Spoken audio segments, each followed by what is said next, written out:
Hello everybody, welcome to episode 30 of Show Fever. Today we'll be going over the Heaven's Arena arc of Hunter x Hunter. And this arc was relatively short, and I believe it was only episode 27 to 36, so 9 episodes. But it was actually a really good arc because, okay, so it starts off with us following Killua and Gon after the Hunter exams. They've come to Heaven's Arena because Killua has been here before. He got to the 200th floor when he was, I believe, 8 years old. And they know it's a good way to make money and to train themselves. So they're here to get money for the eventual auction in New York New City. And so they have come here and they're ready to fight. So they end up signing up, and once they sign up, they get through the first 50. They get to the 50th floor really easy because there's a preliminary match, and they get instantly put to the 50th floor.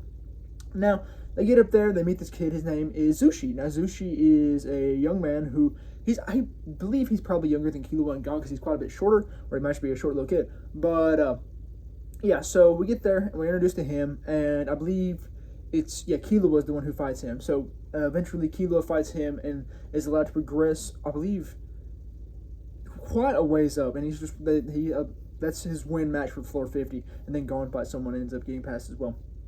But through this, we're eventually introduced to Zushi's master, and Zushi is a martial artist, so he has a master, and his master's name is Mr. Wing. Now, Mr. Wing is an individual who is aware of these mystical arts dealing with what is essentially Hunter x Hunter's power system, which is Aura. Now, Aura has multiple things, like 4 things that are like the main predominant things of it, main predominant components. So you have Nin, Rin, Ten, and Tets, I believe it is. I'm pretty sure Ten is like concealing your aura, and Nin is focusing, and then Rin is like fighting with it. I did not get a good grasp on that, and I don't think it's too important because we just know that aura is used. Aura can be shut off, aura can be, it's kind of like Ki and Dragon Ball. It essentially is the same thing as Ki, except it's more tangible. It can be like turned into items and stuff like that, as we learn later on. But yeah, we see this, and eventually Gon and Killua end up getting to the 200th floor, and at the 200th floor, they're brought this topic to them about, it's called Nin predominantly, but yeah, they brought the idea of Nin and Aura because Hisoka is out on the 200th floor, and he's like, I'm not going to let you get past, and they try and pass, but they can't, and then Mr. Wing ends up coming out, he's like, yo, you cannot go that past there, you will die if you do not learn Nin. So he takes them under their wing and teaches them Nin, and they slowly progress, and then eventually it gets to the point where they can get past Hisoka, and Gon wants to have his first fight, so he gets ready for a fight as soon as possible, and he goes against this guy by the name of Gito. Now, Gito is this, like, a newbie hunter, so there's like 3 noob hunters in this area. They get Gito, Wilvert, I believe his name is, and then this other guy, I don't know remember his name, because he's not that important. But yeah, so he ends up fighting Gito first, and he gets obliterated by Gito, because his nin's just not powerful enough, he doesn't thought this through and all that. But, so he ends up getting badly injured and is left for 2 months to only train his Ten and not his Nin. And so that happens, and eventually in that 2-month span, we see as a fight between Hisoka and Castro happens. Now, Castro is a man who uses his Nin to create duplicates, and him and Hisoka fight, and it is a very good fight, a phenomenal fight. It was probably, I'd say, second best in this arc, because it was just really sick. It was cool to see Castro, like, presume that he got the upper hand on Hisoka, but he ultimately did not. And he actually ends up cutting off both of Hisoka's arms. And it only appears that Hisoka has arms because he uses this like plaster over his arms to make it appear like they're intact when they're actually not. And he does this by using Nin. But we move along, and eventually we see as his woman's helping him suture it up via her Nin sutures and all that. And she ends up being charged for it, and charging him for it, like an exorbitant fee or something like that. And through this, we eventually see he gets his arms reattached, and we see as Hisoka is showering that he forgot something on his back, and we see as it shows a spider with a number 4 on it. So this leads me to believe that Hisoka is a double agent for the Phantom Troop, because that is the symbol of the Phantom Troop, and I don't know if he is doing it for someone else, if he's like being an inside trader for someone else, or if he simply is in the Phantom Troop, not for the progression of their desires, but to just kill people, because that's obviously what he wants to do. He wants to fight powerful people like Goku. But yeah, so with that, eventually Gon ends up healing up, and they study Hisoka's battle to learn more powerful techniques in Nin, and eventually Mr. Wing brings up the idea to Zushi, Killua, and Gon about finding the specific category of Nin they have. So I believe there's enhancers, manipulators, transfiguration people, Conjurers, and there's 2 other ones. I can't remember exactly the name of them right now. But, yeah. So, what ultimately ends up happening is Zushi ends up being a manipulator, Gon ends up being an enhancer, and Killua is a transfigurer. And so we end up learning this, and eventually we get to see as we progress along, and eventually the 3 newbie hunters end up capturing Zushi because they're like, yo, we want to fight them because we want to beat them. And this does not end up working in their favor because Killua ends up scaring the crap out of them. The one dude that I forgot the name of, he ends up scaring him so bad that he leaves town because he sees the deadly intent in Killua's eyes because he is a trained assassin. And eventually he ends up scaring Gito and Wilvert as well, but this doesn't really end up going anywhere because ultimately they end up fighting, and Gon and Gito get a rematch, and Gon absolutely obliterates Gito. He hits him with like a stone slab on the ground, as was sick.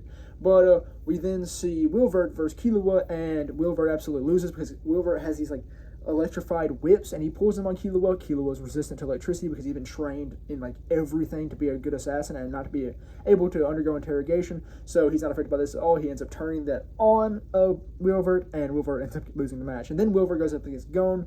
Gon ends up scaring him to death literally because he gets the whips and he's like, okay, I'm gonna electrify you, and he just faints out of fear even though Gon was not gonna electrify him. Yeah, so eventually that leads to the final match of the Heaven's Arena arc, and that is Hisoka versus Gon. Now, Hisoka, there's a scene in here where it can be indicated that he may be a pedophile.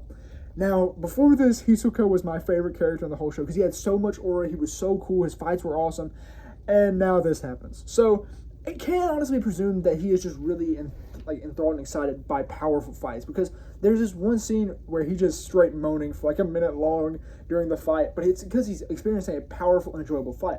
So I don't necessarily know if he's a pedophile. I'm not going to say he's my favorite character anymore just in case, but yeah, so it's up for debate if Hisoka likes children or not, but I believe in Kurapika is always a close second, so I'd probably say Kurapika from now on. But especially that I started watching a little bit into the Phantom Troop arc, and I really like Kurapika so far because he's sick. But yeah, so we have that, and the fight happens. It's an awesome fight, but Gon ends up, I believe, Gon does end up losing. Yeah, he ends up losing, and Hisoka briefly talks with him. He's like, we will fight again, but we're not going to fight here. I'm not going to fight you here again. And so with that, Hisoka has the ability to fight a floor master, which is what happens on the 200 floor. If you win 10 matches on the 200 floor without losing 4 of them, then you ultimately get to fight a floor master, who's essentially like a person who has like everything given to them by the Heavens Arena, and if you defeat them, you take their position.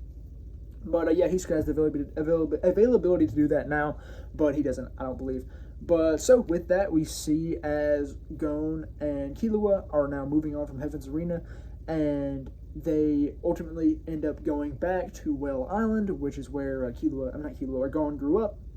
And with that, Gon and Killua meet up with Aunt Mito and Grandma, Gon's grandma, and they just kind of give us a background story on Jean Freese, and they eventually are given this box from Freese, which was a kind of like a memento to Gon once he eventually became a hunter.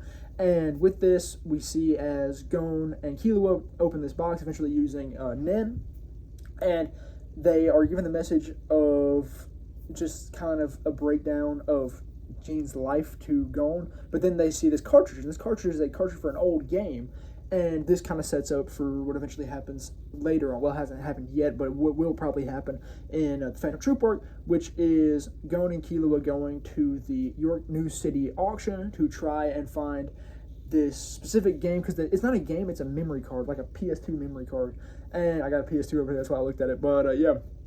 So they're given this memory card, and this will allow them to find stuff within the game and learn more about Jean if they have the game. But the game is a 100 copy game, so it's very, very rare, and it costs 5.8 billion. I believe it's Jenny. Yeah, Jenny's the currency in Hunter x Hunter. So yeah, they are trying to kind of trade for that, but they plan on going to the York New City auction to possibly find and acquire the game via the help of Killua's older brother.